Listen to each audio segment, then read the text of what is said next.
Olá pessoal, mais uma aula de processo de usinagem, onde a gente vai dar continuidade ao conteúdo de fresamento que a gente estava falando anteriormente. Tá? Então parei nesse ponto aqui, o último slide que a gente analisou foi esse. Agora a gente vai entrar aqui nessa parte, ok? Então vou minimizar aqui minha tela.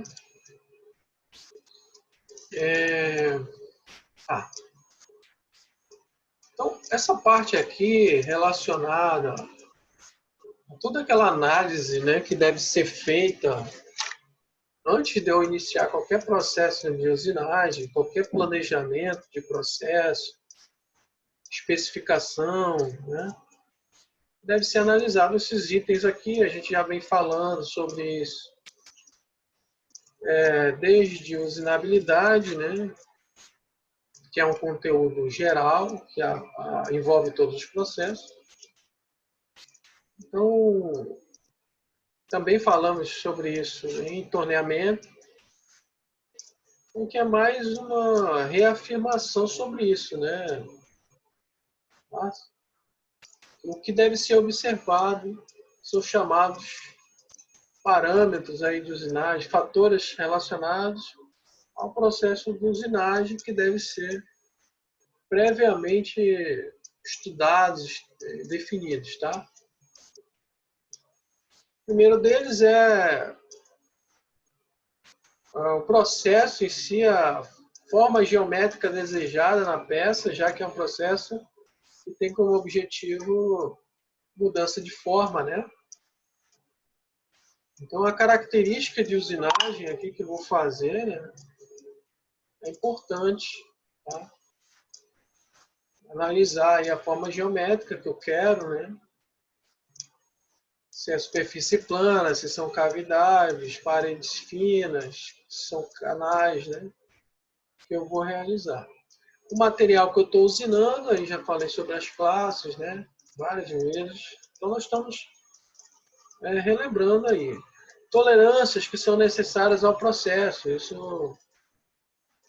vai demandar aspectos muito específicos na usinagem. Isso aqui é um fator importantíssimo aí, né? A tolerância dimensional que eu quero, as tolerâncias de forma, né? São desejadas, o acabamento superficial. Se esse processo de usinagem vai causar alguma distorção na peça, existe essa possibilidade da promoção de tensões no material provocadas pela usinagem.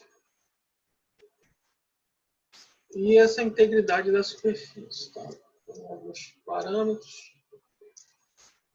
Outros relacionados à máquina são muito importantes. O equipamento que está disponível para eu fazer essa usinagem, ele deve ser avaliado, né?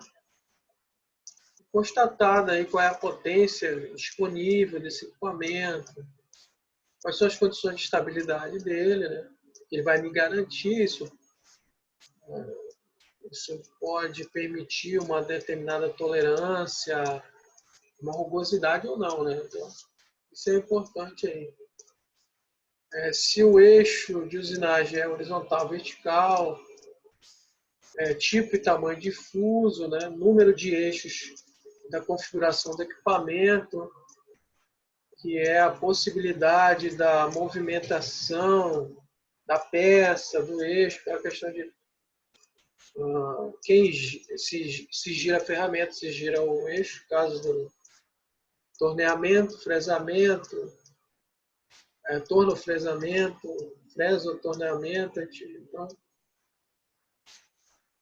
os equipamentos mais modernos vão permitir esse tipo de configuração em vários eixos, várias movimentações simultâneas, inclusive. Fixação da peça, importante, então. Tem que se analisar essa rigidez, né? A posição que a peça vai ficar fixa, né? Se isso não vai gerar algum dano, alguma distorção na peça.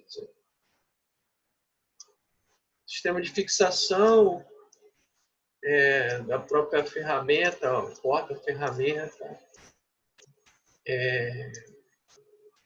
sua configuração de batimento, né, que é uma tolerância geométrica aí, que pode ocasionar problemas aí na usinagem, se esse eixo que faz ou que fixa a peça, né, que é o caso do torneamento,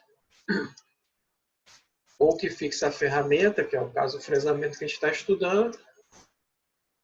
Então, o batimento deve ser frequentemente, né, dimensionado a isso no equipamento de usinagem, para avaliar se eu não tenho. Aqui é possível pegar folgas, por exemplo, empenamentos, né, no eixo, etc. Então, em manutenção, normalmente é realizado esse tipo de procedimento de avaliação de batimento dos equipamentos. Então, atualmente é fornecido uma grande gama aí de ferramentas e porta-ferramentas. A parte de ferramentas, né, de pastilhas de corte, a gente viu já na usinabilidade, no torneamento. Então, aqui, nesse momento, a gente não vai entrar muito nesse detalhe, considerando que a gente já viu, já conhece, porque toda aquela teoria se aplica ao fresamento também, a teoria dessas pastilhas aí, tanto relacionada a material, como relacionada à macrogeometria, microgeometria, tá? A questão dos códigos que a gente viu, né? Tá? Então, se aplica também aqui ao fresamento, certo? Então, a gente vai ver mais alguns aspectos relacionados à aplicação de possibilidades de fresa, né? Dependendo da característica da geometria que se quer, que se tem como objetivo nesse fresamento. Tá? Os catálogos de fabricante dão várias possibilidades e ainda existe a possibilidade de projetos específicos, que é muito comum em produção em massa, né? Para reduzir tempos de processo. Isso aí existe algumas possibilidades, que é realizar cortes simultâneos, reduzir movimentação. Eu falei sobre isso no final do conteúdo de usinabilidade. Lá no final dos slides tem vários aspectos que podem ser estudados para reduzir os tempos de usinagem, né? Movimentação é uma delas. Possibilidade de realizar processos simultaneamente é outra. Os equipamentos modernos já dão essas possibilidades aí, os processos, os equipamentos automáticos, a CNC. Certo? Então aqui temos algumas questões relacionadas a otimizar o processo utilizando porta-ferramentas diferentes e ferramentas com geometrias diferentes. Por exemplo, aqui com pastilhas redondas. Né? Quais as vantagens de utilizar esse tipo de pastilha? A gente já viu muitas dessas questões. Então, ó, mais robusta, né? É a característica de ser redonda. Pode retirar mais material. Então, aqui vai ser apresentado vantagens e desvantagens na utilização desse tipo de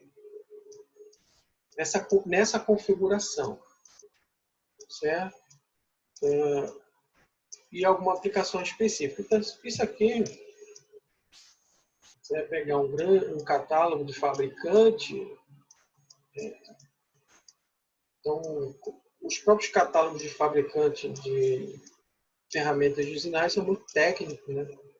Eles dão uma gama de informação muito grande, são muito didáticos também. Tá? Vão fornecer vantagens. Os vendedores técnicos já fornecem muitas informações e já indicam, inclusive, aplicações. Então, é um tipo de mercado que você não vai ver, por ele ser muito técnico, você não vai encontrar facilmente esse tipo de, por exemplo, os porta-ferramentas, você não vai encontrar preço, né, custo, de forma disponível na internet, por exemplo. Normalmente eles fazem orçamentos aí. As pastilhas ainda se encontram, né? Consegue se encontrar. Mas porta-ferramentas não. Então, os equipamentos também. Você precisa de orçamentos específicos para conseguir essas informações. Então, o que está mostrando aqui, que eu não vou entrar muito em detalhes, é mais para vocês dar uma lida, é algumas características que foi falado nos parâmetros aqui que são necessários serem avaliados. Da forma geométrica que eu quero cortar, então existem ferramentas e porta-ferramentas mais adequados para determinados tipos de corte. Faceamento, que é o caso aqui, né? Então, faceamento. Um corte que é lateral, aqui um faceamento de canto chamado. Né? Então, ele está cortando essa superfície lateral. Aqui. Então, se eu tiver algum tipo de corte desse, eu devo utilizar um porta-ferramenta adequado aí. Né? Então,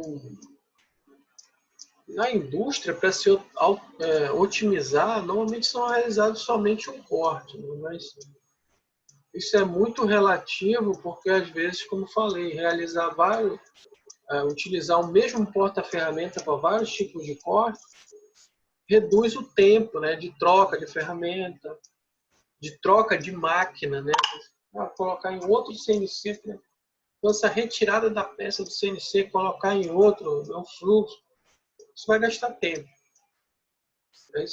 Então, existe sempre muitas possibilidades da usinagem aí e cada processo particularmente deve ser estudado para se entender esse processo, né? E de posse das informações de ferramentas, que é o que eu estou passando para vocês, e de porta-ferramentas e de equipamentos, estabelecer a melhor estratégia, a melhor metodologia para que o processo seja mais produtivo, mais eficiente. Essa é a questão, então. Né?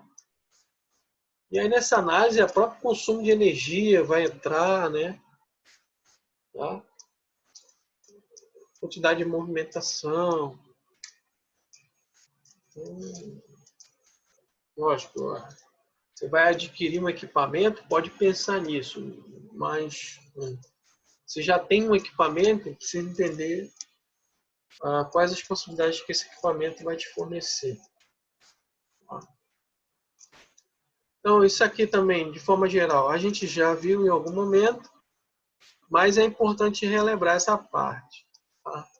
E alguma particularidade aqui do fresamento, que é um tipo de processo multiaresto, como nós vimos. Então, aqui temos três possibilidades de usinagem por fresamento.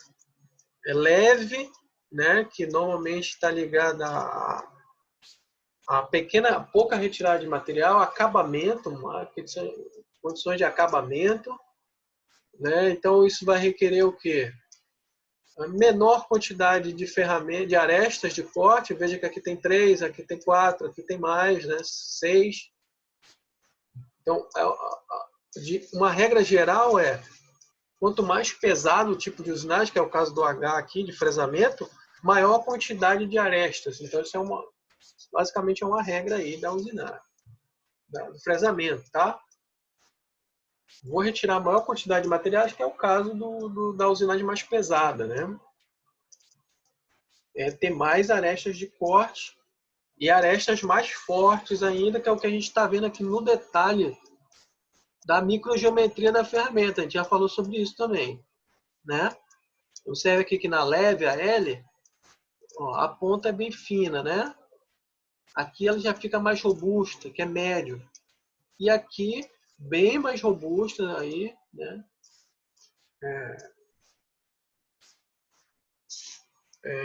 Aqui no pesado. Então, essa regra é igual para desde a usinabilidade. Eu falei sobre isso em microgeometria. Então, né, também tem que ser observado aqui, né? Então, ó, número de arestas de corte. É muito importante selecionar o número certo de arestas ou passo, né? O passo aqui é a distância entre os dentes. Lógico. Aqui está mostrando o mesmo porta-ferramenta da fresa. Você observa que, lógico, se eu tiver menor quantidade de ferramentas, de pastilhas, eu tenho uma distância maior, tenho um passo maior, né? Aqui eu tenho um passo menor. Então, passos menores geram maior vibração também. Então, um serviço mais pesado aqui, com maior retirada de material, o desbaste chamado na usinagem, ele tem possibilidade de ter, ele vai ter maiores forças de corte, maior vibração também. Tá? Então, lógico, isso aqui influencia na estabilidade do processo, afeta a produtividade e a estabilidade. A produtividade, no sentido de eu poder cortar mais material, tendo um passo menor.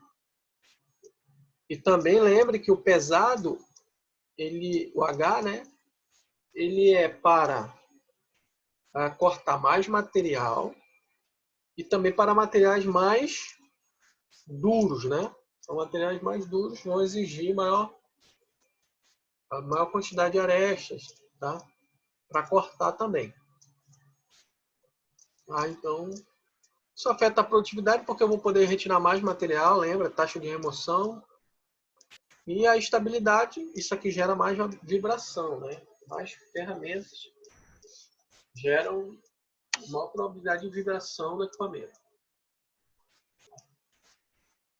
A geometria da pastilha, que é isso aqui que eu falei para vocês, né? Também em relação ao ângulo de ponta, nós já vimos as várias possibilidades, também se aplica, são as mesmas ferramentas usadas no torneamento. Leve, média ou pesada.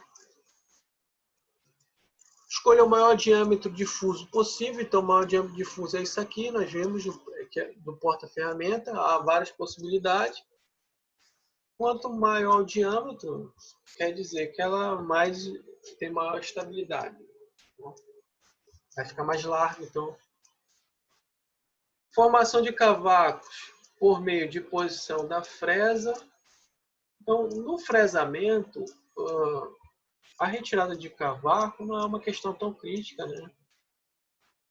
Já que na maioria das aplicações ela está aberta, então ela expulsa o cavaco para fora realmente aí, mas seguindo, lógico, as recomendações de corte, que em relação à profundidade, em relação às profundidades, que não no fresamento são duas profundidades, aí a largura e a profundidade propriamente dita de corte, as velocidades, o avanço, né, da mesa, aí, que é o avanço da peça, os fabricantes fornecem parâmetros de acordo com as ferramentas aplicadas, tá? E de acordo com se eu estou realizando um acabamento, uma usinagem média ou um desbaste. A primeira escolha sempre é da usinagem média, e aí você avalia, né? Por exemplo, se você for estabelecer condições experimentais de usinagem, começa pela média e vai ajustando, ou para mais leve, se é o caso de acabamento, ou para mais pesada, né? Até porque, de uma forma direta, a gente quer realizar desbaste e acabamento ao mesmo tempo. Essa é a questão de ser simultâneo, né? Só que isso às vezes é proibitivo em relação ao processo anterior, por exemplo, né? Processo anterior, processo de fundição, processo de forjamento, que traz uma superfície muito rugosa, muito irregular. E aí eu tenho que tirar mais material, né? E aí eu preciso, então, fazer um desbaste. E às vezes a ferramenta utilizada para desbaste, as condições de desbaste, não são adequadas para dar um acabamento bom, uma rugosidade boa. Quando a gente fala acabamento, está falando de rugosidade na usinagem. Para dar uma rugosidade boa. Então, às vezes eu preciso realizar duas operações. Uma de desbaste, retirar essa parte grossa, e depois entrar no acabamento, né? Para dar o acabamento superficial, a rugosidade exigida no projeto. Então, essas são as dificuldades na usinagem, porque às vezes não dá para aplicar direto ali uma condição média, não vai dar a rugosidade que eu quero. Então, tem essas questões. Então, tudo isso está relacionado, né? O processo anterior que fornece a superfície anterior pode exigir que eu tenha que tirar 5 décimos de milímetro, por exemplo, que é muito na usinagem, de profundidade, né? Então, isso vai exigir realmente uma usinagem de desbaste. E outros processos não. Então, veja que tem todas essas condições. Aí eu tenho que observar a questão de rugosidade, e aí a produtividade, né? Tem que fazer o processo ser produtivo, ter o menor tempo. Então veja que tem muitas variáveis envolvidas que tornam realmente a análise não tão simples como parece. Ah, não, então, usinagem, é só pesar, então... E quanto mais possibilidades se tem, mais complexa fica a análise, porque eu tenho várias opções, que é o caso aí da tendência atual, é ter várias opções, várias possibilidades em relação ao processo. E, como falei, para processos industriais, lógico, se eu utilizo um CNC somente uma vez ou outra, você vai utilizar o que você tem, né? Você vai tentar realizar o que você tem ali. Mas quando você realiza um processo industrial produzindo 1.000, 2.000 peças por dia, se você ganha um segundo, isso no fim da conta é muita coisa, né?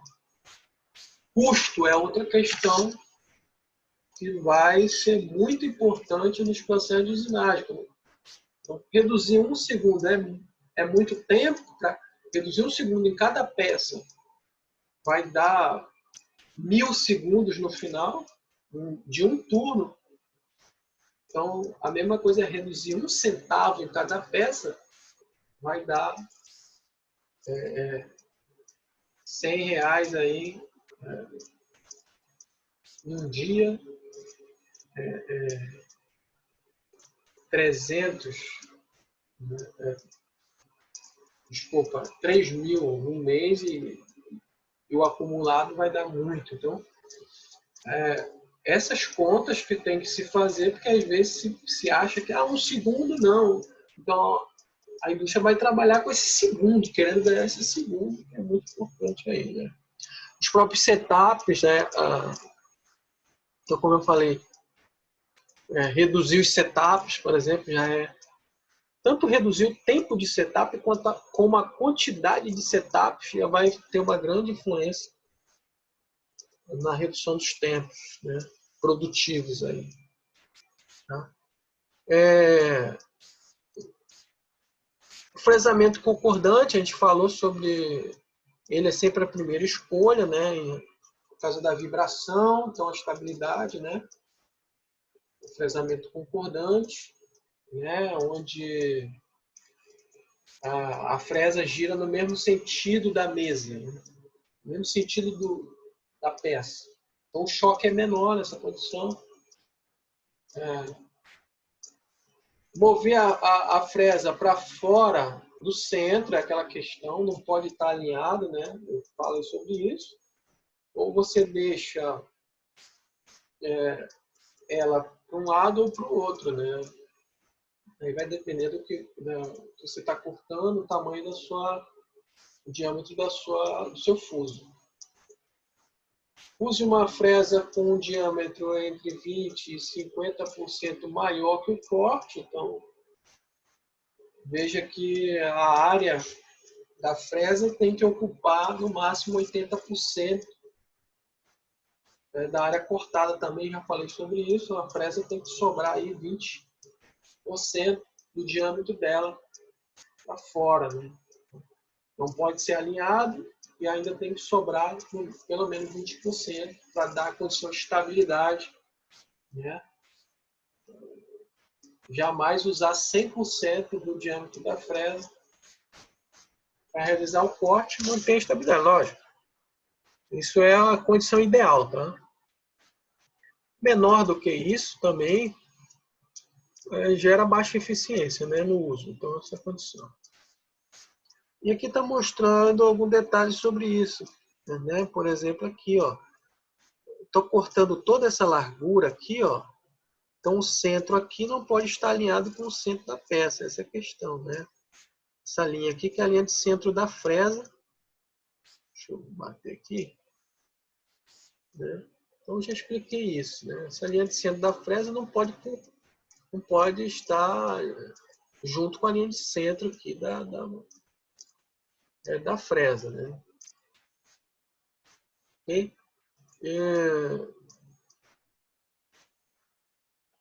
Ok, então...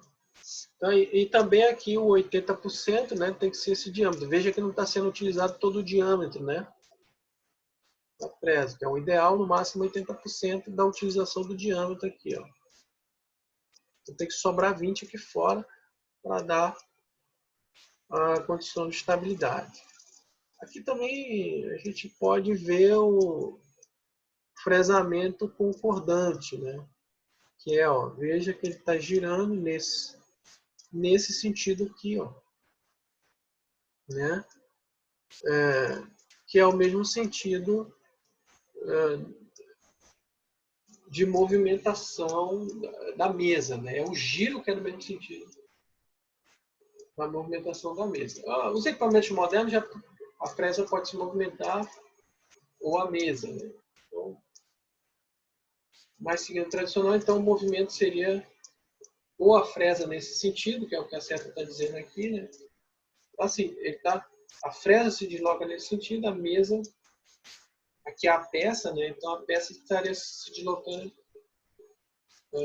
nesse sentido, que dá o mesmo efeito aí. Então, fresa está entrando aqui, o que a gente vê aqui?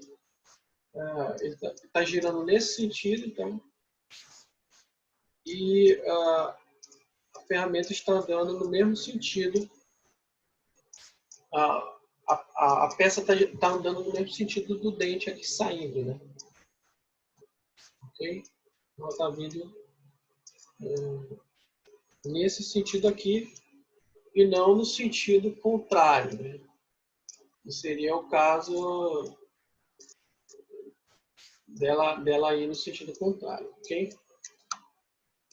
Então, o vídeo já se prolongou bastante, né? Estou com 28 minutos. Vou parar aqui, tá? Para não ficar muito longo, para não perder o vídeo que eu falei. Ok? Então, aproveitem aí, bons estudos e até o próximo vídeo.